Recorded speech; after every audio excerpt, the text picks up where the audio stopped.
Hello friends, welcome है आपका सिद्धांत बिल्त्रे एसबी चैनल में। तो जैसा कि आप सभी जानते हैं, मैं आपको सीटेट 2021 की मैथ्स प्रिपरेशन करा रही हूँ। तो मैं आपका जो है टाइम टॉपिक रिसेंटली फिनिश कर चुकी हूँ और उसके जो प्रैक्टिस सेट हैं मैं आपको टाइम आने पर, मतलब कुछ टाइम बाद जब हमारा सिलेबस कंप्लीट हो जाएगा, मैं उसके बाद सभी का आपका प्रैक्टिस सेट कराऊंगी। प्रीवियस ईयर क्वेश्चंस मैं आपको साथ ही में कराती जा रही हूँ और मैं प्रैक्टिस भी साथ में कराती जा रही हूँ। बस जो ज़्यादा लेवल की प्रैक्टिस है उसको हम बाद में करेंगे क्योंकि टाइम कम है। सबसे पहले हमें अपना सिलेबस कंप्लीट करना है। तो जो लोग जियोमेट्री के लिए कह रहे हैं, तो देखिए जियोमेट्री भी आएगी, आपकी जियोमेट्री भी आएगी, सभी टॉपिक आपके आने वाले हैं। जियोमेट्री थोड़ी बड़ी होने के कारण मैं उसको जो छोटे छोटे टॉपिक हैं वो कवर कर देती हूँ, फिर मैं उसको जियोमेट्री साल लेके आऊँगी। बिल्कुल डोंट वरी, आप लोग, आपकी जियोमेट्री भी आएगी। और साथ में अगर जो भी मतलब टॉपिक हैं आपके वो सब कंप्लीट कराने वाली हूँ मैं। और कुछ तो मैंने जैसे कि फ्रैक्शन, नंबर सिस्टम और जोड़ घटाना गुणा भाग, ये सारे इसके सवाल करा चुकी हूँ मैं। इसके बाद और टाइम और मनी, ठीक है, ये बहुत सारे मैं पेपर फर्स्ट के सवाल करा चुकी हूँ। और जो कॉमन है वो पेपर सेकंड के लिए भी हैं, जैसे नंबर सिस्टम और भी चीज़ें। और जो आप आज मैं जो नया टॉपिक लेके आई हूँ वो है डाटा हैंडलिंग, यानी कि आंकड़ों का प्रबंधन। ये पेपर फर्स्ट पेपर सेकंड दोनों के लिए बहुत ही यूज़फुल है। तो चलिए अब हम इसको देख लेते हैं। और जो भी हमारे साथ continue CTET and other TET की तैयारी करना चाहता है तो वो हमारे साथ बना रहे। साथ ही में हमारे चैनल को सब्सक्राइब कर दो जो भी नया हो, साथ में बेल आइकन को प्रेस कर दो ताकि जो भी वीडियो अपलोड होती है उसकी नोटिफिकेशन आप तक पहुंचे। आप अपने फ्रेंड के साथ भी शेयर कर सकते हैं ताकि वो भी लाभ उठा पाए, वो भी पढ़ पाए। चलिए तो हम आज स्टार्ट कर लेते हैं। क्या? Data handling. तो देखिए डेटा, सबसे पहले मैं आपको बता दूं डेटा के बारे में। डेटा क्या होता है?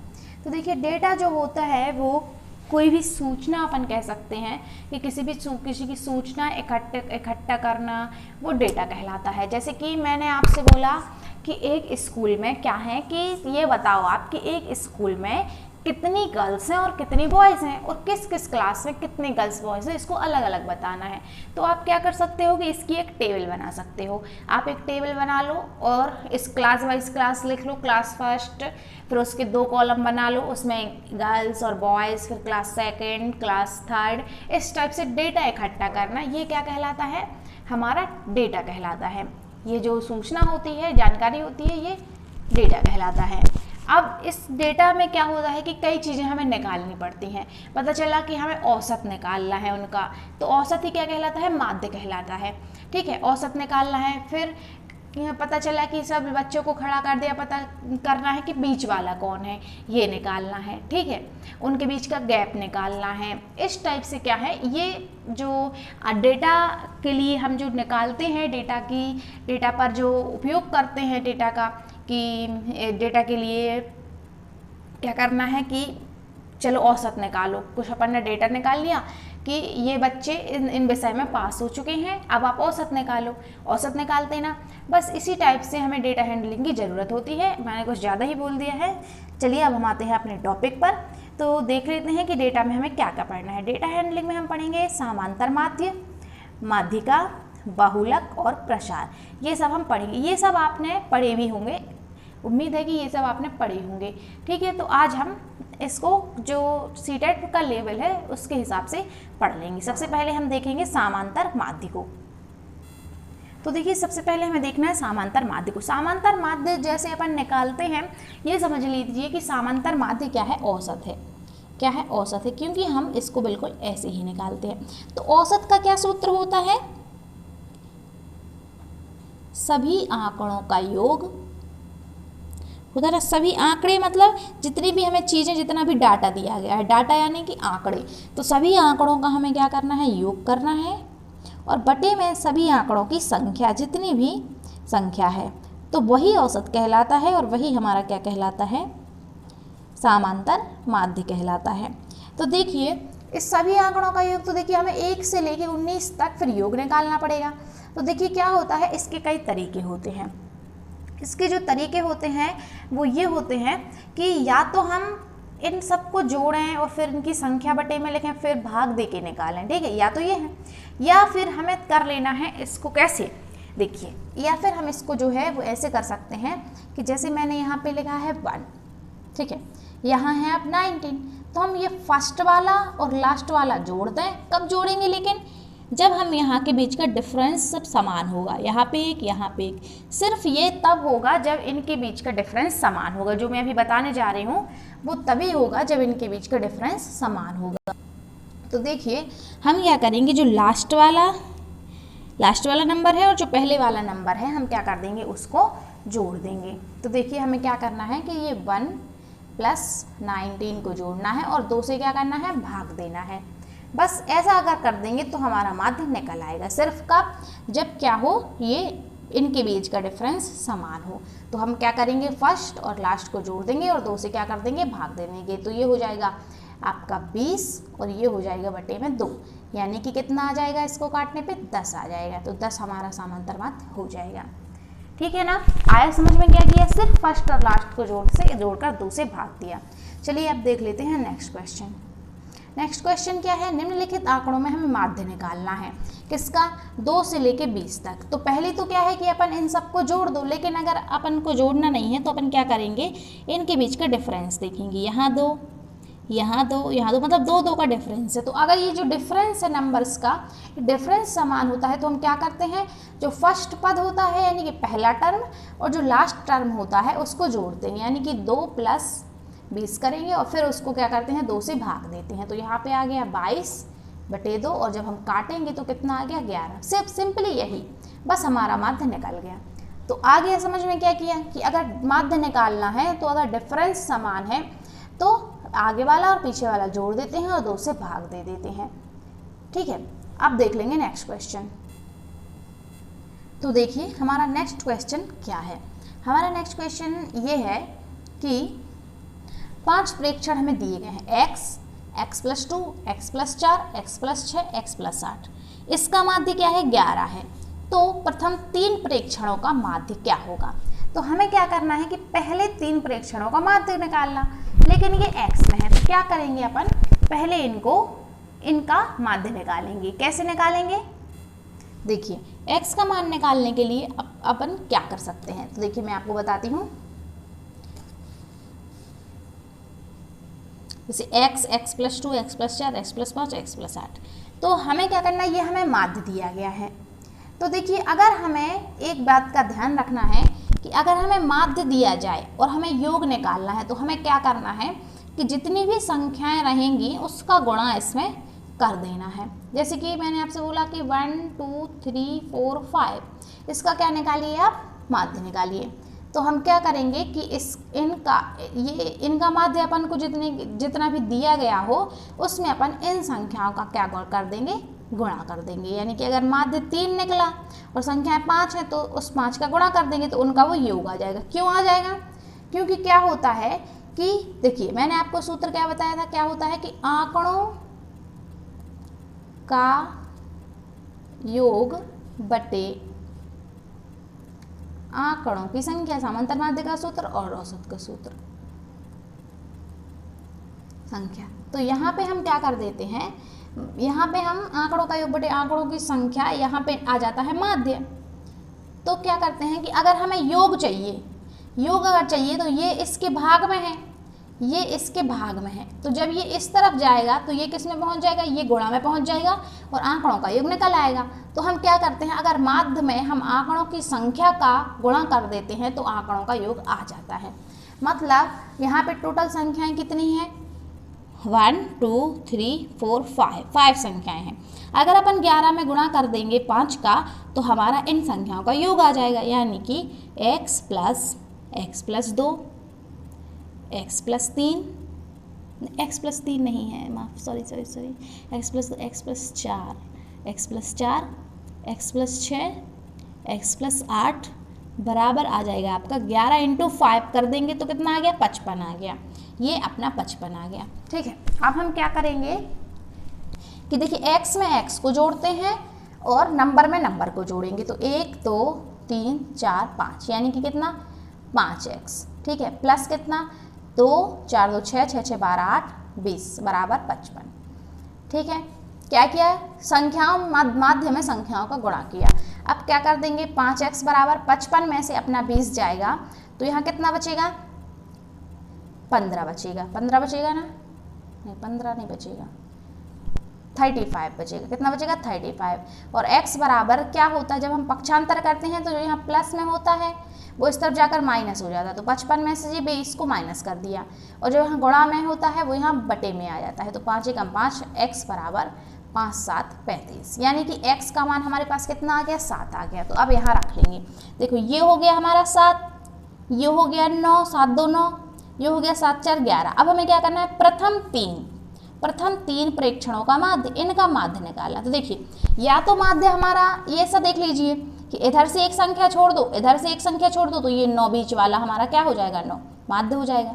और अगर आपको देखना है दूसरे तरीके से तो क्या कर दो, इनके बीच का डिफरेंस 2 2 है, तो 11 और 7 को जोड़ दो, तो 11 और 7 कितना हो गया, फर्स्ट प्लस लास्ट कर देते हैं, तो फर्स्ट प्लस लास्ट कितना हो गया, 11, 11 और 7 कितना हो गया, 18, 18 में क्या कर दो, 2 का भाग दे दो तो भी 9 आ जाएगा। इस विधि से भी निकाल सकते हैं कि आगे से एक छोड़ दो, पीछे से एक छोड़ दो, तो बीच का निकाल लो तो भी 9 आएगा, और 11 और 7 को जोड़ दो तो 18, और उसमें 2 का भाग जोड़ दो तो भी हमारा 9 आ जाएगा। यहाँ पे बस हमने ये देखा कि जब हमारे पास माध्य हो तो अगर हम माध्य में संख्याओं का गुणा करते हैं, जितनी भी संख्याएं हैं, तो हमारा माध्य इन सब का योग आ जाता है। चलिए देख लेंगे नेक्स्ट क्वेश्चन। नेक्स्ट क्वेश्चन हमारा क्या है, यदि प्रेक्षणों x, x + 3, x + 5, x + 7 ये संख्याएं दी गई हैं, तो इसमें क्या पूछा है, इसका माध्य 9 है, तो अंतिम 3 प्रेक्षणों का माध्य निकालिए। वही क्वेश्चन है बिल्कुल, उसमें प्रथम 3 का, इसमें अंतिम 3 का। तो देखिए हम क्या करेंगे कि सबसे पहले हम क्या करेंगे, इनका योग निकालेंगे। योग निकालने के लिए माध्य में हम संख्याओं का गुणा करेंगे, जितनी भी संख्याएं हैं, तो x + 3, x + 5, x + 7 और x + 10 कितना आ जाएगा, 9 में कितने का गुणा करना है, जितनी भी संख्या है, कितनी संख्या है, 1 2 3 4 5, 5 संख्याएं हैं। तो क्या करेंगे, अब इनको पहले अपन जोड़ लेंगे, 1x 2x 3x 4x 5x, 5x plus कितना आ जाएगा, 5 3 8, 8 7 15 और 10 25 बराबर 9 5 जा 45। अब 5x में से क्या होगा कि जो यहाँ प्लस में रहता है वो इस तरफ आके क्या हो जाता है, माइनस हो जाता है, तो 5x बराबर क्या आ जाएगा, 20 आ जाएगा। और x बराबर जो यहाँ गुणा में होता है वो भाग में पहुँच जाता है तो 4 आ जाता है, यानी कि x बराबर 4। ठीक है, अब हम यहाँ पे मान रख लेंगे, x हमारा क्या निकला 4, ये 7, 4 3 7, ठीक है। अब ये 4 5 9, 4 5 9 ही है ना, x + 9, x निकला 4 5 9, और ये 4 7 11 और ये 14, ये हमारा निकल रहा है। ठीक है, तो अभी हमें इसका माध्य कैसे निकालना है, देखिए मैं बताती हूँ। देखिए माध्य निकालने के लिए हम क्या करेंगे, हमारा क्या आया, संख्याएं क्या हुई हमारी, 4 7 9 11 14, तो संख्याएं निकालने के लिए हमारा क्या आ गया, तो देखिए यहाँ पे मैंने सारी संख्याएं लिख ली, लेकिन हमें सारी संख्याओं का नहीं निकालना है। देखिए क्या लगा क्वेश्चन में, अंतिम 3 प्रेक्षणों का माध्य है, तो अंतिम 3 प्रेक्षण कौन कौन से हैं, 9 11 और 14। तो देखिए सबसे पहले हम क्या करते हैं कि इनके बीच का डिफरेंस देखते हैं, तो इनके बीच का डिफरेंस सेम नहीं है, क्योंकि 9 में और 11 में 2 का डिफरेंस है, और 11 में 14 में 3 का डिफरेंस है। इसलिए हम क्या करेंगे, इन सभी को जोड़ेंगे, इन सभी को जोड़ेंगे और फिर संख्याओं का भाग देंगे। इन सभी को जब हम जोड़ेंगे तो कितना आ जाएगा, 11 और 9 20 34 में अपन 1 2 3 संख्याओं का भाग देंगे, क्योंकि हमें सिर्फ अंतिम 3 का निकालना है। देखिए 3 एकम 3 ये कटेगा, 3 एकम 3 1 बचेगा, तो 11 सही 1/3 हमारा आंसर आ जाएगा, ये जैसे कि ऑप्शन में दिया गया है। सिर्फ हमें इस बात का ध्यान रखना है कि प्रेक्षणों का योग निकालने के लिए जो माध्य है उसमें हम क्या कर देंगे, संख्याओं का गुणा कर देंगे, जितनी भी संख्याएं हैं, तो फिर योग आ जाएगा। फिर हमने उसका यूज़ करके x का मान निकाला, और x का मान निकाल के हमने इन सब में रख दिया। फिर अंतिम 3 प्रेक्षण जो थे उनका अपन ने निकाल लिया, क्या औसत निकाल लिया, क्यों, जो कि डिफरेंस एक सा नहीं था, तो इन सबको जोड़ा फिर 3 का भाग दिया। देख लेंगे नेक्स्ट क्वेश्चन। देखिए क्या लिखा है कि यदि प्रथम n प्राकृत संख्याओं का माध्य 15 है तो n का मान क्या होगा। मतलब संख्याएं प्राकृत हैं, तो प्राकृत संख्याएं क्या होती हैं, जो संख्याएं 1 से स्टार्ट होकर जो संख्या 1 से स्टार्ट होती है, 1 2 3 4 5 6 अनंत तक, वो प्राकृत संख्याएं होती हैं। और यहाँ पे लास्ट का नहीं दिया गया कि प्राकृत संख्याएं कहाँ तक निकालनी है, लेकिन n दिया गया। तो देखिए हमें ये तो पता है कि प्राकृत संख्या 1 से होती है, यानी कि 1 से लेके n तक का जो माध्य है वो कितना है, 15 है। 1 से लेके प्राकृत संख्याओं का मतलब 1 से लेके, और प्रथम बोला है तो देखिए 1 से लेके n तक जाएंगे तो माध्य कितना आ जाएगा, 15। मतलब दिया ही गया है कि 1 से लेकर n संख्याओं का माध्य कितना है, 15। अब जैसे कि प्राकृत संख्याएं हैं तो प्राकृत संख्याएं कैसी होती हैं, उनके बीच 1 का ही गैप होता है, 1 2 3 4 5, उनके बीच 1 1 का गैप होता है, मतलब गैप समान है। तो इसमें हम क्या कर सकते हैं कि फर्स्ट प्लस लास्ट को जोड़ के 2 का भाग देंगे। तो क्या करेंगे, 1 फर्स्ट ये लास्ट रहेगा, 2 का भाग देंगे तो कितना आ गया, 15। फिर n 1 प्लस n, यानी कि यहाँ पे ये भाग में है तो यहाँ पे ये जाएगा गुणा में, तो 1 प्लस n इक्वल टू 15 दूनी 30, और n बराबर जो ये प्लस में है यहाँ पे तो ये इस तरफ जाके क्या हो जाएगा, माइनस हो जाएगा, यानी कि n बराबर 29 हमारा आंसर आ जाएगा। देखिए मैं फिर से समझाती हूँ क्या किया है। इन्होंने बोला कि यदि n प्राकृत संख्याओं का माध्य 15 है तो n का मान ज्ञात कीजिए। तो प्राकृत संख्या यानी कि 1 से शुरू होती हैं जो, और उनके बीच का डिफरेंस 1 ही 1 रहता है, समान है, इसलिए अपन क्या करेंगे, फर्स्ट प्लस, इसका सूत्र लगाएंगे कि फर्स्ट प्लस लास्ट बटे में 2 कर देंगे और बराबर 15। फिर 1 प्लस n बराबर 15 दूनी 30, और फिर सॉल्व किया तो n बराबर कितना आ गया, 29 आ गया। चलिए अब देख लेते हैं हम अपना, ये ऑप्शन है। चलिए अब देख लेते हैं नेक्स्ट क्वेश्चन। देखिए कुछ प्राप्तांक दिए गए हैं, कुछ प्राप्तांक दिए गए हैं और बोला गया है कि इनके लिए समांतर माध्य क्या होगा। तो जैसे कि आप देख सकते हैं कि इनके बीच का जो डिफरेंस है वो एक सा नहीं है, तो हमें इसमें क्या करना पड़ेगा, इन सभी संख्याओं को जोड़ना पड़ेगा और इन सभी संख्याओं का क्या करना पड़ेगा, जितनी भी संख्याएं हैं उनका भाग देना पड़ेगा। मतलब इन सभी आंकड़ों का योग करना पड़ेगा और बटे में आंकड़ों की संख्या का भाग देना पड़ेगा। तो चलिए अब हम इनको जोड़ लेते हैं। क्यों, क्योंकि हमें ऐसे ही करना पड़ेगा। 8 plus 6 plus 10 plus 12 plus 1 plus 5 plus 6 plus 6, 6 6 2 बार है। अब हमें इस सब में क्या करना है, भाग देना है। जितनी कितनी संख्या है, 1 2 3 4 5 6 7 8, 8 का भाग देना है। तो इनको जोड़ लेंगे अपन। 8 और 6 14, 14 और 10 24, 24 और 12 24 और 10 34, 36 और 1 37, 37 और 5 42, 42 और 6 48, 48 और 6 54। कितना आ गया, 54। 54 में अपन को 8 का भाग देना है। तो देख लेंगे, 8 एकम 8, 8 दूनी 16, 8 3 24, 8 6 32, 8 5 40, 8 6 48, 8 6 48, 6 बार गया, बचा 2।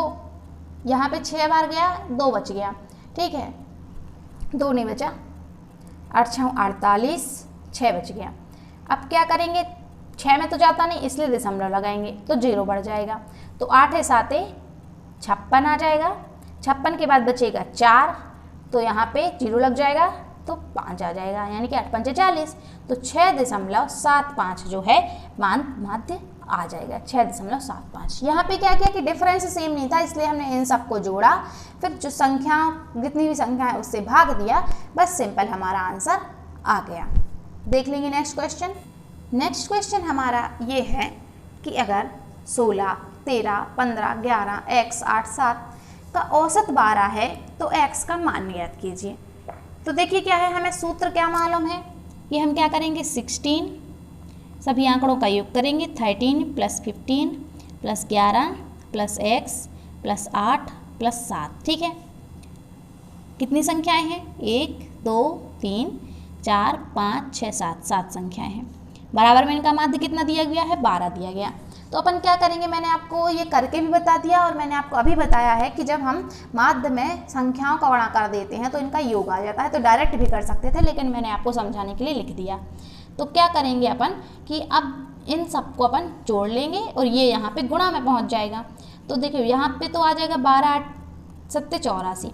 अब इनको जोड़ लेंगे अपन, ठीक है। इनको जब जोड़ेंगे तो 10 और 10 20, 26 और 3 29, 29 और 10 39 और 5 44, 44 और 10 54 और 1 55, 55 और 8 7 15 जुड़ेगा तो 55 70 आ जाएगा, ठीक है। यानी कि ये x तो अलग ही रहेगा, ठीक है। तो x प्लस 70 आ जाएगा।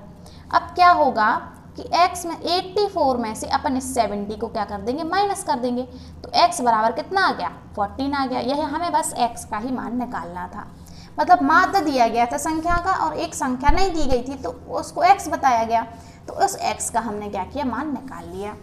कैसे निकाला कि पहले सभी अंकों का योग कैसे निकलता है, जब हम माध्य में क्या कर देते हैं, सभी संख्याओं का गुणा कर देते हैं, यानी कि 12 में कितनी संख्या है, 7, तो 7 का गुणा कर देंगे तो देखिए डायरेक्ट भी लिख सकते हैं, ऐसा भी कर सकते हो, 12 7 84, तो इनका योग आ गया। जब इनको जोड़ा तो x + 70 आया, और जब हमने इनका ट्रांसफर किया s को यहाँ पे तो x बराबर 14 इसका आंसर आ गया। तो देखिए यहीं तक हम इस वीडियो को फिनिश करते हैं। समांतर माध्य मैंने आपको बताया हुआ है, उम्मीद है कि आपको समझ में आया होगा। अगर कोई भी डाउट रह जाता है और तो प्लीज़ आप पूछ सकते हैं कमेंट में, और वीडियोस को ज़रूर बताएं कैसा लगा, समझ में आया नहीं आया। बाद में फिर मैं इसके आगे आपको जो मैंने बताया हुआ था कि समांतर माध्य बहुलक के समांतर माध्य बहुलक परिसर, इसके बाद में माध्यिका लेके आऊँगी। तो देखिए इसके बाद में क्या लेके आने वाली हूँ, देखिए इसके बाद में समांतर माध्य के बाद में आपको लेके आने वाली हूँ माध्यिका, ठीक है, और बहुलक। चलिए मिलते हैं नेक्स्ट वीडियो में। Thank you so much.